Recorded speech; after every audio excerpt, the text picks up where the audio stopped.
Becoming You show with me, your host, Leah Roling. Do you believe you are capable of choosing your future? Sometimes it takes just one person to believe in you, for you to believe in yourself.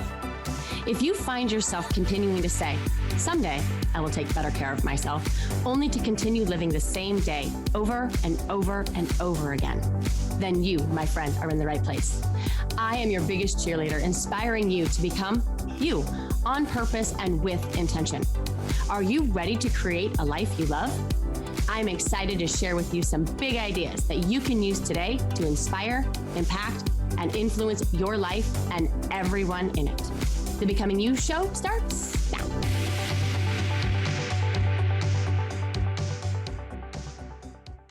Hello, my friends. How are you? I know I ask this every show, but I truly want to know. So drop me a DM, send me an email, connect with me on Facebook, join my free Facebook group, The Success Academy. I read every email, every text, every message, and I can't even begin to tell you how much it joys my heart. So thank you. Thank you for listening. Thank you for sharing. Thank you for being part of this becoming movement. Speaking of the becoming movement, I recently had a conversation with a coach that's in a mastermind that I'm in on whether or not I should continue to call it becoming, like my becoming programs, even this podcast, the Becoming You show. And his perspective was, why should we have to become anything? Why are we not fine where we are? Why aren't we good enough as is? Why can't we promote loving ourselves exactly as we are? No change required. And I do not disagree. And that is the basis for everything I teach. You are 100% worthy right now. No change required. You are 100% enough right now. No one can rob you of your enough status beside yourself. Self-awareness and self-acceptance is the underlying philosophical and psychological argument foundation for everything that I teach. And then there is the science of human behavior that says we are wired for growth.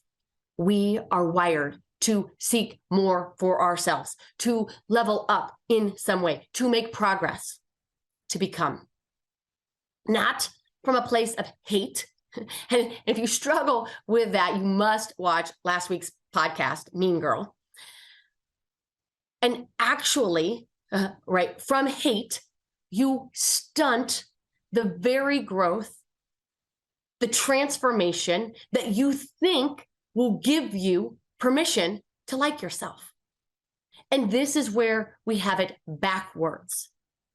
The science and art of becoming is the journey to self-awareness and acceptance so that we can use the tools to live all out, to connect more deeply, and to experience our talents so that we can share them more profoundly.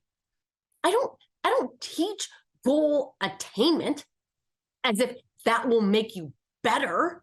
Actually, the opposite. I don't invite people to set goals to be better. I tell my clients all the time, it's not going to be any better here than there, right? But I invite people to set goals to become more of who it is that they are, that they have never explored or discovered and or studied.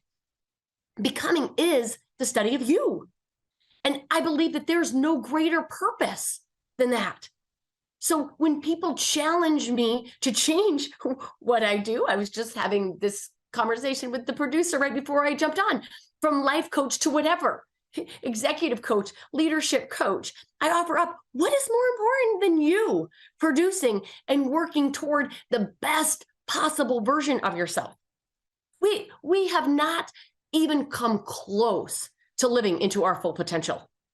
And that is what is at stake when we don't do this work, when we don't level up into our next becoming. So sorry for the rant. I just appreciate you being here. Okay, so back to the show. Can you believe that it's a new month?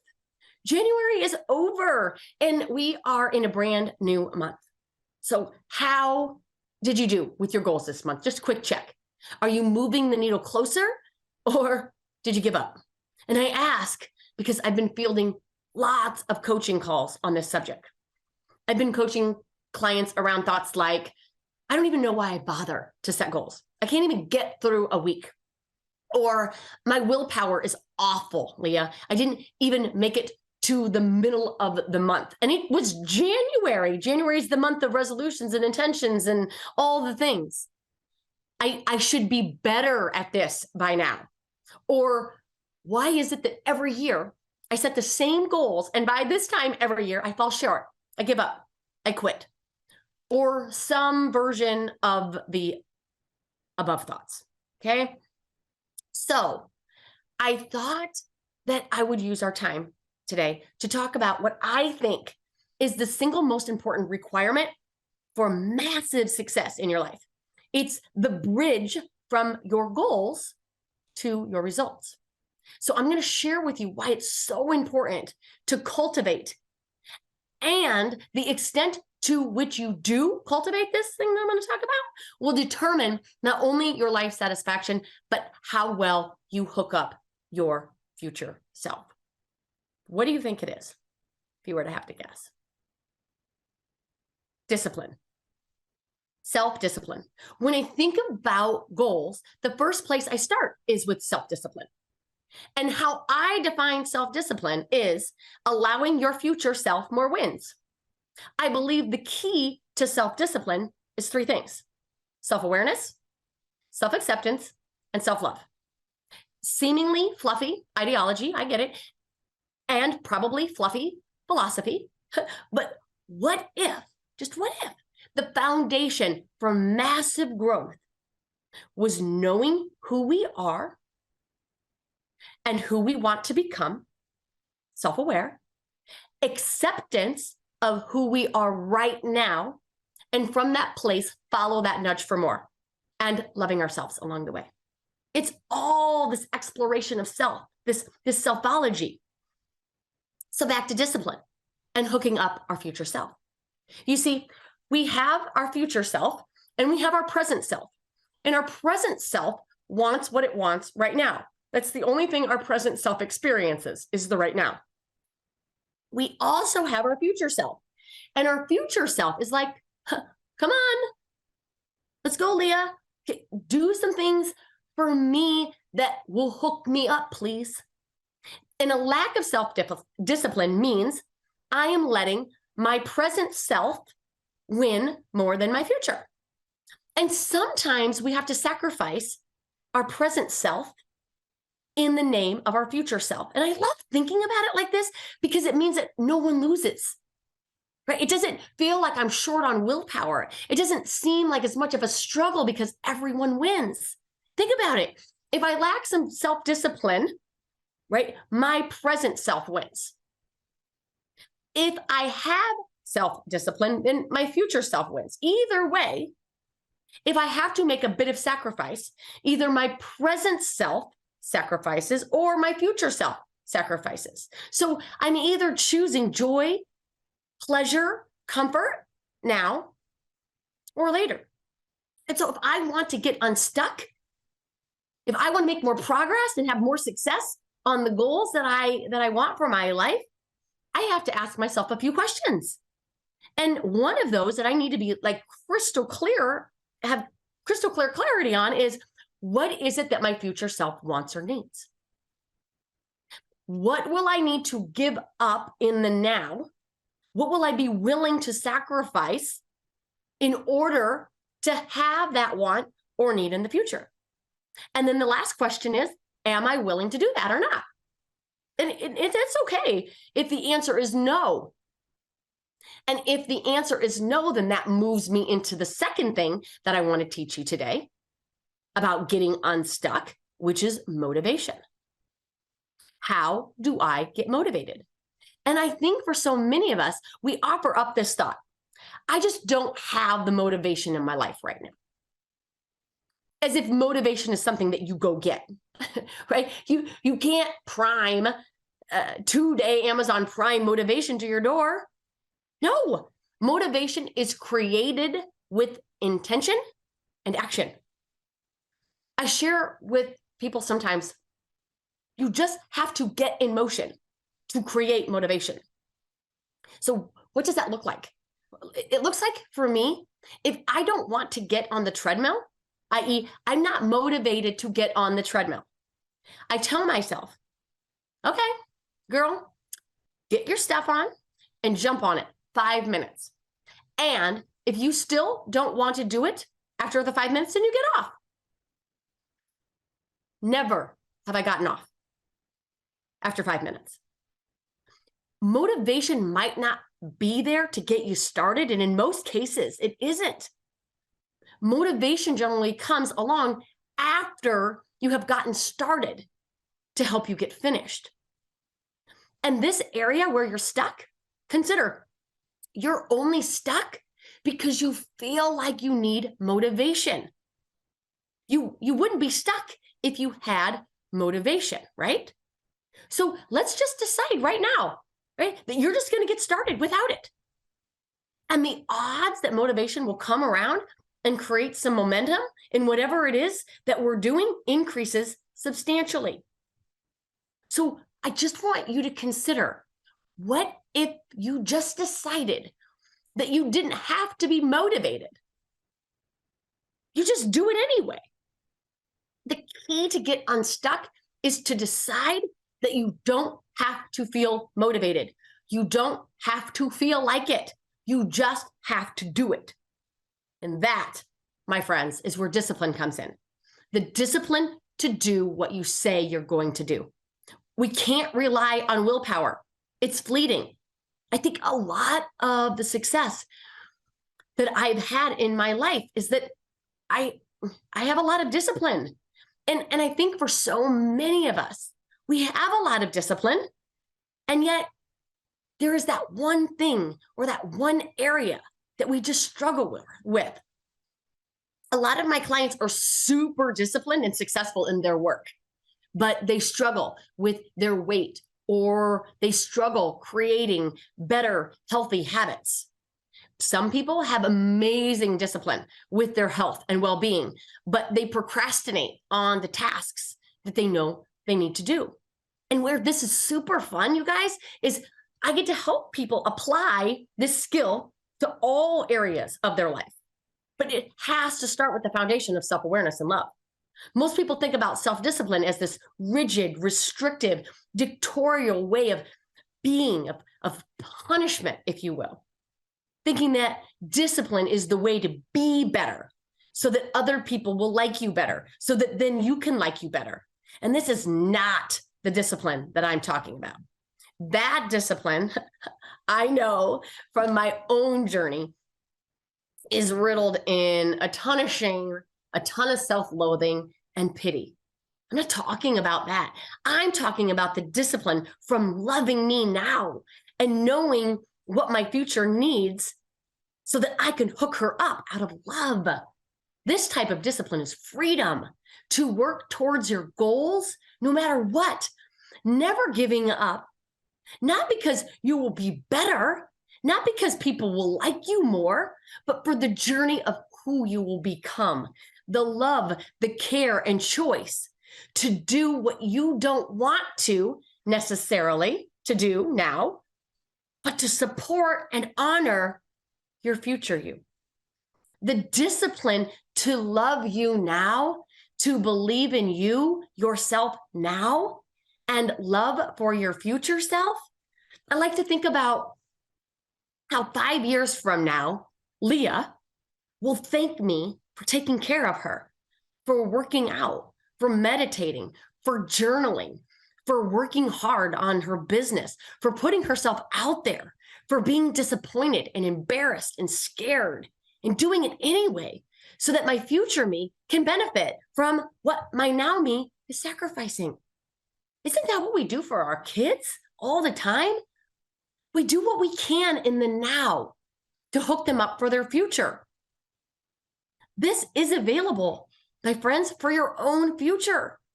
So think about an area of your life where you might be lacking some self-discipline. I want you to think about why it is that you are not doing that thing, whatever that thing is, whether it's a workout or maybe it's a task that you are dreading. 99% of the time, I would say 100% of the time, but I like to save room to be wrong. It's because of a feeling. We don't want to work out because we would rather be comfortable now. We don't want to get that task done because it'll be hard and uncomfortable. Everything we do or don't do is to feel a certain way or not. So the awareness of what you don't want to feel is pretty profound. Then we pair that feeling that we don't want to feel with an identity that supports our inability to do it in the moment. And we throw our hands up and say, this is impossible for me. So let's take the workout example. We don't want to work out because we choose to be comfortable in this moment. And this choice confirms the identity that you offer up to yourself, that I'm not a person that can lose weight. Consistently work out and prioritizes self-care, whatever it is that you tell yourself. And this identity, this need to be comfortable in the now, this identity that you're not a person that can lose weight, that you're not a person that likes to work out, that you're not a person that can prioritize self-care because of whatever we're making self-care mean, is the very reason discipline is unavailable to you. You are what you tell yourself you are. Similar to motivation, you guys, you don't have discipline, you create it. It is a muscle that you work, and it has to become part of your identity, your very essence. And you start by identifying as someone that is capable of accomplishing that goal, someone that is committed to following through no matter what, someone that is okay with being uncomfortable right now to better their future.